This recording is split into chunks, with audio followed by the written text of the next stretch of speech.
All right. So there's other aspects to how to get around to claiming your self and reclaiming your territory. Let's look at what keeps us so scared. And I actually made a list. We have, for women most especially, collagen loss. Let's just get real about how hard it is to watch ourselves age. It's hard. And in the world as it stands, our appearance is so central to perceived happiness and contentment and security. And you know, how we look is directly tied to who can we get.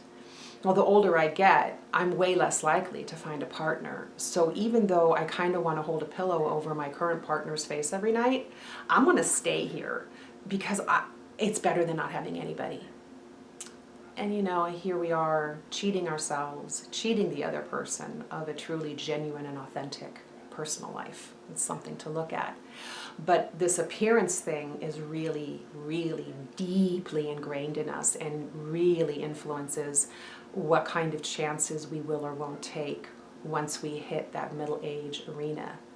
And men, same thing. With them, it's more about the hair loss, and they get the bellies. Maybe they're not as athletic as they used to be, and so their egos are freaking out just as badly about you just need to get somebody. You can't be grown all alone. You know, who's going to take care of you? And you know, I mean, my ex-husband really does not want to grow old by himself, and for the rest of his life cook his own meals. He's working very hard to find a new partner. Each gender has their baggage around the expectations of beauty and attractiveness in this life. And it really is such a manipulative illusion, and it's so damaging. So that's a big one of what keeps us around, you know, keeps us where we are. Then, of course, our kids, if there are any at play, they're such a great excuse, right, to stay where we're at and be the self-sacrificing parent. Aren't we wonderful how we're choosing to suffer for the sake of our kids?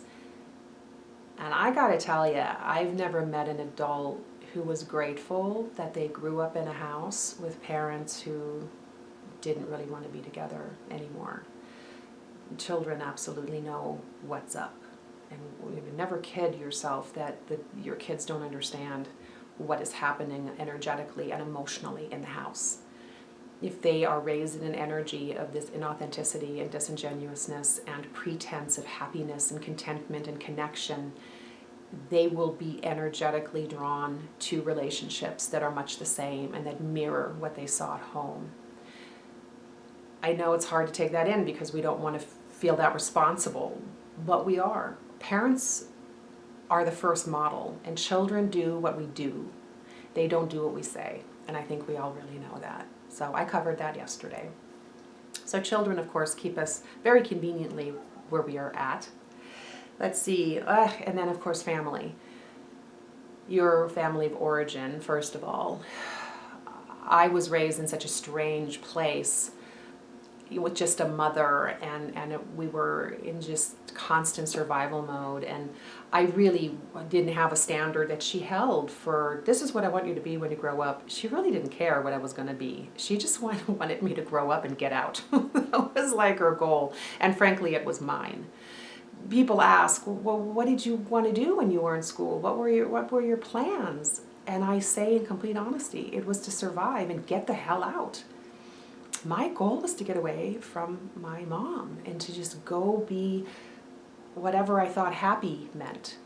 So of course our immediate families, until we're really old or dead, play into what we allow ourselves and how we view ourselves.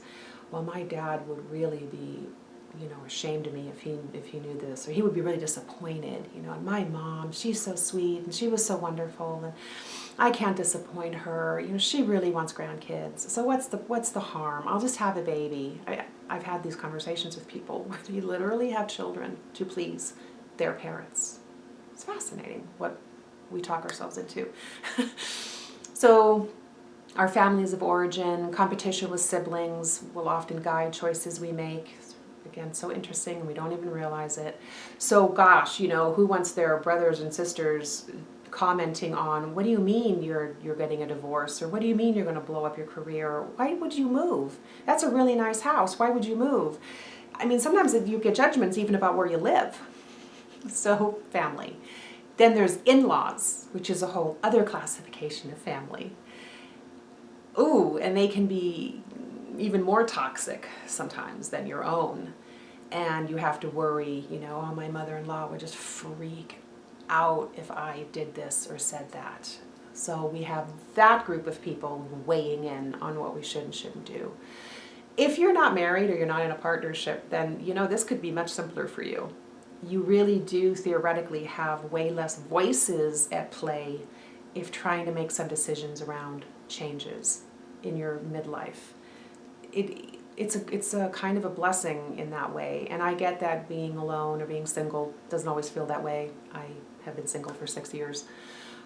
But boy, in times of having to make a big decision, you can do so without all of that worry, right? Next, of course, self-doubt. Huge topic. They have entire workshops just around our self-doubt and our lack of self-worth. Who am I to want more? Who says I'm supposed to be happy? Who does this at 45, at 55, at 60? Who is so foolish to upend a perfectly functional life? Who does that? It's crazy. It's stupid. I just need to be happy. We're back to, I should just be grateful for what I have. It's so sad to me when I think back on myself and how willing I was to just relinquish my life, the territory of me, because I really didn't feel worthy of the really good stuff, of really feeling content and fulfilled and self-confident. These feelings eluded me until my 40s. Almost in my 50th year. Finally, at a half-century mark, I got a grip about what ridiculousness I had been listening to for my whole life.